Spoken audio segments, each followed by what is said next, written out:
Hello friends, எல்லாருக்கும் வணக்கம். இன்றைக்கி இந்த பீட்ரூட் நூடுல்ஸ் தான் செய்ய போகிறேன் அதிராக லஞ்சுக்கு. அதை செய்து கொண்டே ஒரு விஷயம் கதைக்கலாம்னு சொல்லி யோசித்தேன். போன கிழமை முழுக்க எனக்கு உடம்பு அவ்வளவு நல்லா இல்லை. அங்கனோ இங்கனோ 40 வயசாயினா நாய் குணம் வருதோ இல்லையோ, கை கால் உழைவு மட்டும் நல்லா வருது. எங்களோட லைஃப் ஸ்டைல் அப்படித்தானே இருக்குது. சில நேரங்களில் மாற்றணும்னு யோசிக்கிறது, ஆனால் முழுமையாக அதை டக்குன்னு மாற்ற இயலாது. கொஞ்சம் கொஞ்சமாக தான் மாற்றணும். சாப்பாடுகள், உணவு பழக்க வழக்கங்கள், எக்ஸசைஸ் அதுகளெல்லாம் செய்து மாற்றணும். ஆனால் அதெல்லாம் ஒரு புறம் இருக்க, உங்களால் முடியாது, உங்களுக்கு உடம்பு சரியில்லை, உங்களுக்கு உடம்பு உங்களுக்கு அறிகுறி காட்டுது, என்னோ சரியில்லை, அதை நாங்கள் கவனிக்கணும்னு சொல்லி உடம்பு அறிகுறி காட்டும் போது அந்த ரெஸ்ட்டை நீங்கள் கட்டாயம் எடுத்துக்கொள்ளுங்க. இல்லைண்டா தானாக அது எடுக்க வலிக்கிட்டுதுன்னு சொல்லி சொன்னால் அதுக்கு பிறகு அது சீரியஸான ஒரு விஷயமாக போயிடும். ஹாஸ்பிட்டல் அது இதுன்னு சொல்லி நாங்கள் அலைய வேண்டி வந்துடும்.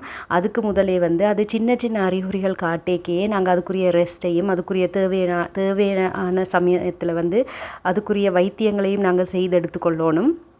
அது முக்கியமாக பெண்களாக இருக்கிற நாங்கள் ஒரு அளவு வயசுக்கு பிறகு, ஒரு 35 வயசுக்கு பிறகே இந்த கால்சியம் டெஃபிஷியன்சி, விட்டமின் டி இப்படியான பிரச்சனைகள், எலும்பு தேய்மானம் இப்படியான நிறைய பிரச்சனைகள் வரும் எங்களுக்கு. அப்போ அதனால் நாங்கள் அதில் கவனமாக பார்த்து கில்ட் இல்லாமல், முக்கியமான விஷயம் கில்ட் இல்லாமல் அந்த ரெஸ்ட்டை நாங்கள் எடுக்க பழகணும். நான் போன கிழமை ஃபுல்லாக வீடியோ கூட போட இல்லை. இட்ஸ் ஓகேன்னுட்டு நான் அப்படியே விட்டுட்டேன். என்னென்னு சொல்லிச்சோன்னா, என்னால் சத்தியமாக முடியலை. நான் அதிராவோடையே சேர்ந்து படுத்து அதிராவோடையே எழும்பி அதிராட வேலையை மட்டும்தான் நான் ப்ரையாரிட்டைஸ் பண்ணி செய்தேன். அதை நான் காம்ப்ரமைஸ் பண்ண முடியாது. அதனால் அதை மட்டும் செய்து கொண்டு மற்ற இதையுமே நான் கணக்கெடுக்க இல்லை. வீடு நார்மலாக தான் கூட்டினான், பெருசாக மொப் பண்ண இல்லை.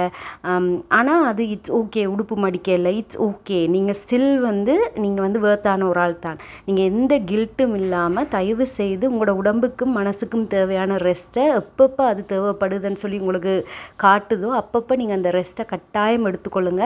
அது எங்களுக்கு இன்னும் நல்லது. இன்னொரு விதத்தில் பார்த்தா எங்களோட ஃபேமிலிக்குமே அது நல்லது. நாங்கள் அப்படியே விட்டுட்டு தியாகம் பண்ணுறோம்னு சொல்கிற பேரில் நாங்கள் நல்லா பிரச்சனை வந்தால் பிறகு நாங்கள் டாக்டர்கிட்ட போய் மருந்தெடுத்து படுக்கையாக இருந்து அது ஃபேமிலிக்கும் பிள்ளைகளுக்கும் இன்னும் கஷ்டமான விஷயத்தை தான் நாங்கள் செய்கிறோம். அதனால் அப்படியான விஷயங்களை நாங்கள் செய்யாமல் தவிர்த்து எங்களோட உடம்பை சரியாக கவனமாக பார்த்து கொண்டாதான் நாங்கள் எங்களோட ஃபேமிலிக்குமே தேவையான விஷயங்களை செய்யலாம். எங்களோட ஃபேமிலிக்கும் தேவையில்லாத பிரச்சனைகளையும் கொடுக்காம இருக்கலாம். அப்போ தியாகம்ன்ற பேரில் எங்களோட ஃபேமிலிக்கு இன்னும் பிரச்சனைகளை கொடுக்காம அதை கில்ட் இல்லாமல் அந்த ரெஸ்ட்டை கட்டாயம் எடுக்க நாங்கள் பழகிக்கொள்வோம். நீங்களும் உங்களோட லைஃப்பில் இதை கட்டாயம் மறக்காமல் செய்து பாருங்கள். அது உங்களுக்கு கட்டாயம் ஹெல்ப்ஃபுல்லாக இருக்கும். உங்களோட ஃபேமிலிக்குமே அது கட்டாயம் ஹெல்ப்ஃபுல்லாக இருக்கும். மென்டலியும் நாங்கள் கொஞ்சம் பீஸ்ஃபுல்லாக இருக்கும். ட்ரை பண்ணி பாருங்கள். நான் உங்களை இன்னொரு வீடியோவில் மீட் பண்ணுறேன். பாய்.